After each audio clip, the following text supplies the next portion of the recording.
Fungus से भी बचाना पड़ेगा, क्योंकि बरसात में आपको पता है फंगस बहुत ही ज़्यादा लग जाते हैं।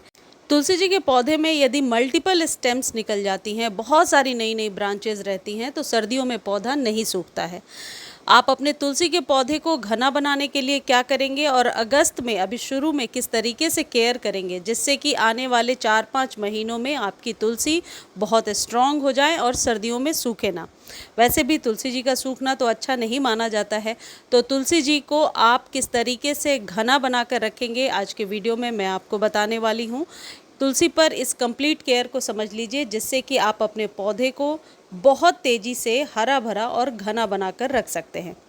टिप नंबर 1 है कि तुलसी जी के पौधे को घना बनाने के लिए प्रूनिंग ज़रूर कीजिए। प्रूनिंग यानी कि कटाई छटाई बहुत ज़रूरी है।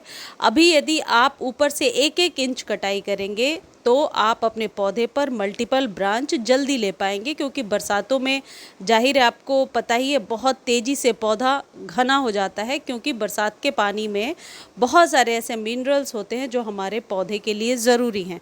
तो तुलसी जी के पौधे की अभी आप कटाई कर दीजिए, ऊपर से 2-2 इंच कट कर दीजिए। दूसरी इम्पॉर्टेंट टिप है कि जो सॉइल है तुलसी जी के पौधे की वो बहुत रिच होनी चाहिए, उसमें खाद ज़रूर दीजिए और जो मिट्टी है उसकी गुड़ाई ज़रूर कीजिए, क्योंकि बरसातों में अक्सर ऐसा होता है वाटर लॉक्ड हो जाता है और तुलसी का पौधा एकदम कमज़ोर होकर मरने लगता है। देखिए हमारे यहाँ भी बारिश हो रही है, लेकिन सॉइल को किस तरीके से बना कर रखा है मैंने। यदि आप वेल ड्रेन सॉइल में तुलसी के पौधे को लगाते हैं तो एक दिन भी नहीं लगता और बरसात का पानी बिल्कुल निकल जाता है गमले से, और इस तरीके से सॉइल जो है भुरभुरी रहती है। तो मिट्टी का बहुत ध्यान रखें। यदि न्यू पौध लगा रहे हैं या फिर आप पहले से भी पौध लगा चुके हैं और उसे रीपॉट कर रहे हैं, तो अच्छी एक वेल ड्रेन सॉइल बना लीजिए, जिसमें सैंड की मात्रा ज़रूर डालिए 40% गार्डन सॉइल और 20% किसी भी प्रकार के कंपोस्ट को मिला लीजिए। देखिए यहाँ से कट करने के बाद मल्टीपल ब्रांचेस निकली हैं। मैं ये आपको दिखाने की कोशिश कर रही हूँ कि जहाँ से भी आप कट करेंगे वहाँ से मल्टीपल ब्रांचेस निकलेंगी। जैसे इस पौधे में ऊपर की तरफ तो बहुत सारे पत्ते हैं और बीच में पत्ते खाली हो गए हैं। यदि आपके दिमाग में ये क्वेश्चन आए कि कटिंग कहाँ से करनी है, तो आप ये समझ लीजिए कि जहाँ से आप चाहते हैं मल्टीपल ब्रांच निकले वहाँ तक आप कट कर दीजिए ऊपर से। कट करने के बाद पत्तों को कभी भी ज़मीन में नहीं फेंकना है, इस बात को ध्यान रखिए। आप उन पत्तों को मल्टीपल तरीके से यूज़ कर सकते हैं। बरसात में अभी सर्दी खांसी जुकाम की प्रॉब्लम बहुत ज़्यादा हो रही है सभी को, तो उसे बॉयल करके उसका काढ़ा बनाकर पीजिए। उसका पेस्ट आप अपने फेस पर लगाइए, रंग भी साफ़ होता है, पिंपल्स एक्ने वगैरह से छुटकारा मिलता है। उसे आप बालों में पेस्ट लगा सकते हैं, जिनके बालों में इचिंग की प्रॉब्लम होती है। तो तुलसी के मल्टीपल फ़ायदे हैं, ज़मीन में ना लगे, ना फेंकें, इस बात का ध्यान रखें। अब बात करते हैं कि खाद कौन सी देनी है अपने पौधे को। साल में 3 से 4 बार इस खाद का इस्तेमाल करने से आप अपने तुलसी के पौधे पर मल्टीपल ब्रांचेस ले पाएंगे, साथ ही साथ जड़ों का बहुत एक्सपेंशन होगा, बहुत विस्तार होगा। और ये है डीएपी। डीएपी का इस्तेमाल आप तब ज़रूर कीजिए जब आप अपने पौधे की कटाई कर रहे हैं और आप मल्टीपल ब्रांचेस लेना चाहते हैं। डीएपी ऐसा खाद है जो आसानी से आपको नर्सरी पर मिलेगा। इसको खरीदने का लिंक डिस्क्रिप्शन में है। लिंक कॉपी नहीं कर पा रहे हैं तो आप टेक्स्ट कीजिए, आपको लिंक प्रोवाइड कर दिया जाएगा। यदि पौधा पुराना है तो 10 से 12 दाने, बिल्कुल न्यू है तो 4-5 दाने आप डाल सकते हैं। यदि डीप कंटेनर है तो 10 से थोड़ा ज़्यादा भी कर सकते हैं, 12-14 भी कर सकते हैं। इसे मंथली रिपीट नहीं करना है। 3 महीने पर डीएपी का इस्तेमाल तुलसी जी पे सही रहता है। इसको डायरेक्टली सॉइल में दिया जा सकता है और ऊपर से पानी दे सकते हैं। ये बहुत जल्दी मिट्टी में आप कह सकते हैं घुल जाता है या मिट्टी में बहुत जल्दी डिल्यूट हो जाता है। लेकिन इसे यदि आप चाहें तो पानी में घोल कर दे सकते हैं, लेकिन इसके लिए थोड़ा सा आपको वेट करना पड़ता है, यानी कि ईजिली सॉल्युबल नहीं है। तो आप मान लीजिए 1 गिलास पानी लेते हैं, इसमें 4-5 दाने डीएपी के डालते हैं, तो आपको 1 से 2 घंटे रुकना पड़ेगा। उसके बाद ये अच्छे से पानी में घुल जाएगा, फिर आप इसे डायरेक्टली सॉइल में डाल दीजिए। इसमें आप पानी मिला करके भी डाल सकते हैं या ऊपर से पानी भी डाल सकते हैं, ये आपके ऊपर डिपेंड करता है।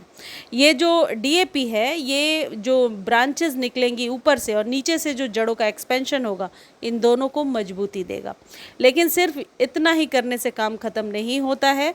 ये तो जड़ों के विस्तार की बात हो गई। अब पौधों को फंगस से भी बचाना पड़ेगा, क्योंकि बरसात में आपको पता है फंगस बहुत ही ज़्यादा लग जाते हैं। यहाँ एक चीज़ और मैं मेंशन करना चाहती हूँ, कई लोग कहेंगे कि कितना पानी डालना है। पानी आप अपने अकॉर्डिंग ले सकते हैं। मैं तो बोलूँगी खाद को 1 गिलास पानी में घोल करके पहले डाल दीजिए। एक गमले पर आप 1 गिलास पानी और 5 से 10 दाने आप DAP के ले लीजिए और फिर ऊपर से एक्स्ट्रा पानी आप ऐड ऑन कर दीजिए। अब आगे अगली टिप में जो 2 चीज़ बताने जा रही हूँ, आप इसका इस्तेमाल तुलसी जी पर हर महीने कर सकते हैं। आपके इस चीज़ के इस्तेमाल से तुलसी के पौधे में चींटियाँ नहीं लगेंगी, जिस वजह से स्लग्स वगैरह जो और भी कीड़े हैं, जो काले काले कीड़े चले आते हैं तुलसी जी में, वो नहीं लगेंगे।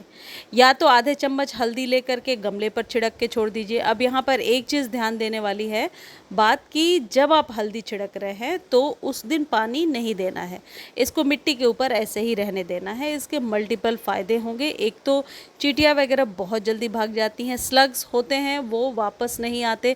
अगेन मैं कहना चाहूँगी कि मिट्टी की गुणवत्ता को बढ़ाने के लिए भी ये बहुत ज़रूरी है।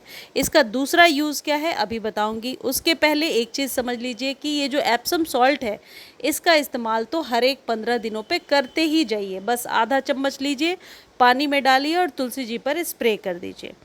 इससे क्या होगा, जब भी कटिंग करेंगे उसके बाद मल्टीपल ब्रांचेस लेने में हेल्प मिलेगी। हल्दी पाउडर का जो दूसरा यूज़ है वो ये है कि आप इसको स्प्रे की तरह इस्तेमाल कर सकते हैं। पानी में घोल करके यदि पत्तों पर बहुत अच्छे से उलट पलट कर आप इसको इस तरीके से स्प्रे करेंगे तो आप देखेंगे पत्ते ज़्यादा बड़े बड़े और चमकदार निकल करके आ रहे हैं। तो हल्दी को डायरेक्टली सॉइल में भी डाला जा सकता है और हल्दी और राख को मिक्स करके ऊपर से पत्तों पर छिड़का जा सकता है, जो मैंने लास्ट वीडियो में आपको बताया था। लिंक डिस्क्रिप्शन में है, जा कर के देख सकते हैं। अब यहाँ एक बात और आप समझ लीजिए कि पानी अपने पौधे में ज़रूर दीजिए। यदि बरसात का पानी रेगुलर जा रहा है तो मिट्टी सूखने तक वेट कीजिए, तब अगली बार पानी दीजिए। लेकिन पौधे को पानी और धूप का अभी विशेष ध्यान रखिए। यदि तुलसी जी पे मंजरियाँ निकल आई हैं तो मंजरियों को तोड़ दीजिए और यदि वो पक गई हैं तो वापस सॉइल में डाल दीजिए, बहुत जल्दी जर्मिनेट हो जाएंगी। तुलसी जी को जर्मिनेशन के थ्रू यानी सीड्स के थ्रू बहुत आसानी से लगाया जा सकता है। तुलसी जी के पौधे में खाद ज़रूर दीजिए, बरसात में विशेष ध्यान रखिए, तभी आप अपने तुलसी को सर्दियों में सूखने से बचा सकते हैं। धूप बहुत ज़रूरी है। यदि पौधा बहुत रूट बाउंड हो रहा है तो अभी बरसातों में इसे आप रीपॉट कर सकते हैं। जब इस तरीके से पत्ते थोड़े मुड़ने लगे तो समझ जाइए कि पानी की रिक्वायरमेंट है, अपने पौधे में पानी ज़रूर डालिए। मुझे उम्मीद है जानकारी अच्छी लगी होगी। धन्यवाद।